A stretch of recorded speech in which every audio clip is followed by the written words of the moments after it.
नमस्कार, मैं विमलेश कुमार और आप देख रहे हैं मेरा YouTube channel Vimlesh Kumar official उल्टा टोपी।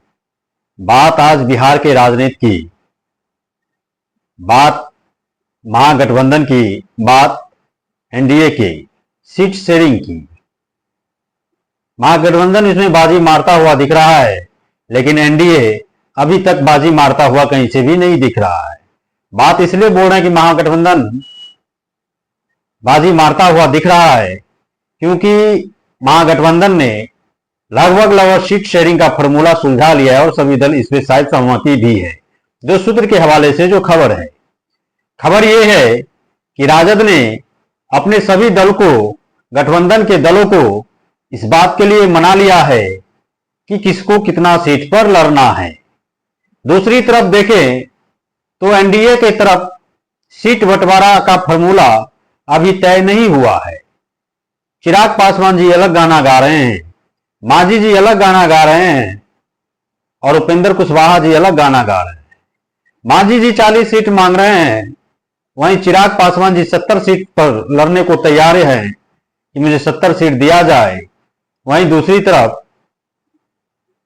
राजद, कांग्रेस, लेफ्ट, वीआईपी, इन सबों में फॉर्मूला तय हो चुका है।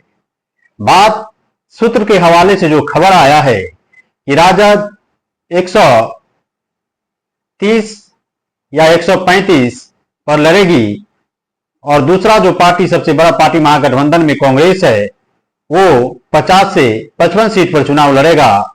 वहीं लेफ्ट की बात करें तो 20 से 22 सीट लेफ्ट को दिया गया है और मुकेश सैनी जो पहले से मांग कर रहे हैं कि मुझे डिप्टी सीएम का पद लेना है, उसको 18 से 20 सीट देने की संभावना बनी है। सूत्र के हवाले से यह खबर है।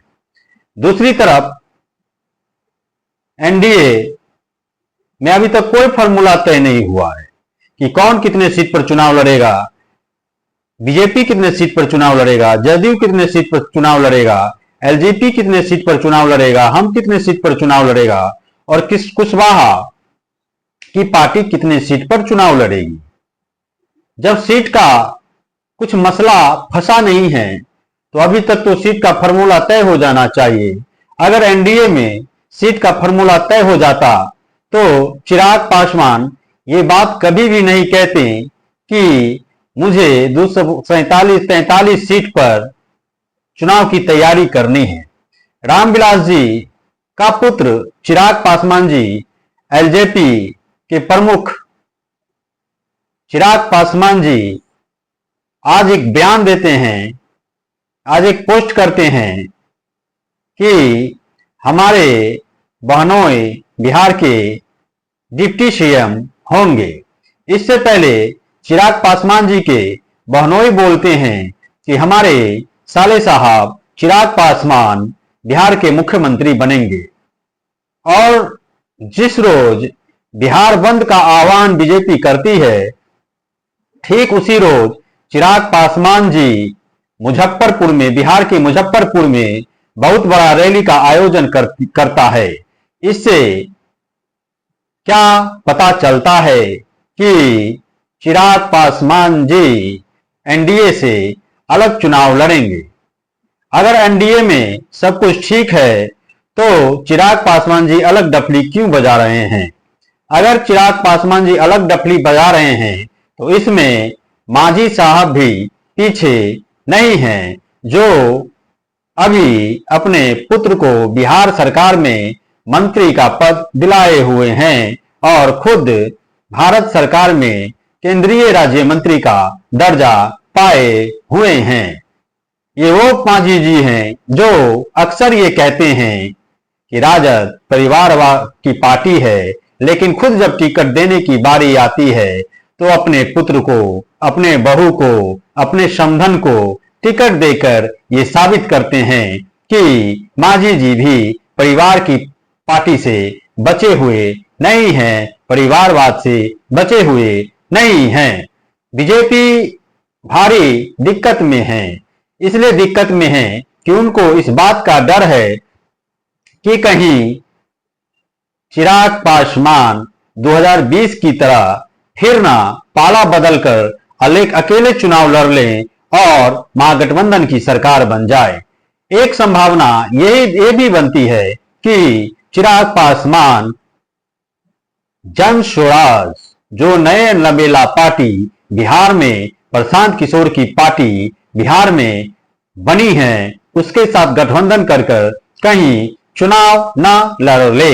अगर प्रशांत किशोर और चिराग पासवान गठबंधन करके चुनाव लड़ता है तो ये कहना बड़ा मुश्किल होगा कि वोट किस दल का कटेगा और किस दल में जुड़ेगा, ये कहना बड़ा समस्या होगा। इसलिए समस्या होगा क्योंकि सभी दल इस बात से चिंतित हैं कि चिराग पासवान अगर अलग लड़ते हैं तो दलित समाज का जो उसकी जाति का वोट है उस वोटर को अपनी तरफ आकर्षित करेंगे। वहीं दूसरी तरफ प्रशांत किशोर जिस जाति से आते हैं उसकी जाति उसे वोट करने को तैयार होगा कि नहीं होगा, ये कहना बड़ा मुश्किल है। दूसरी तरफ महागठबंधन इस बात में खुश हो जाएंगे कि चिराग पासवान और प्रशांत किशोर अलग चुनाव लड़ेंगे तो भाजपा मतलब एनडीए गठबंधन का वोट काटेगा तो हमारी सरकार बन जाएगी। लेकिन सभी बातों को घुमा फिरा कर देखे तो बात एक ही समझ में आता है कि महागठबंधन का सीट शेयरिंग का बंटवारा लगभग तय हो चुका है। राजद 130 से 135 पर लड़ेगा, कांग्रेस 50 से 55 पर लड़ेगा, वाम दल जिसको लेफ्ट कहते हैं वो 20 से 25 सीट पर लड़ेगा। वहीं वीआईपी पार्टी प्रमुख मुकेश सहनी 18 से 20 सीट पर लड़ेंगे। यह भी हमारे सूत्रों का कहना है कि 15 तारीख तक इसकी आधिकारिक रूप से घोषणा हो जाएगी। इसी के साथ मुझे दीजिए इजाजत और जाते जाते मेरे YouTube चैनल को सब्सक्राइब करते जाइए। जय हिंद, जय भारत, धन्यवाद।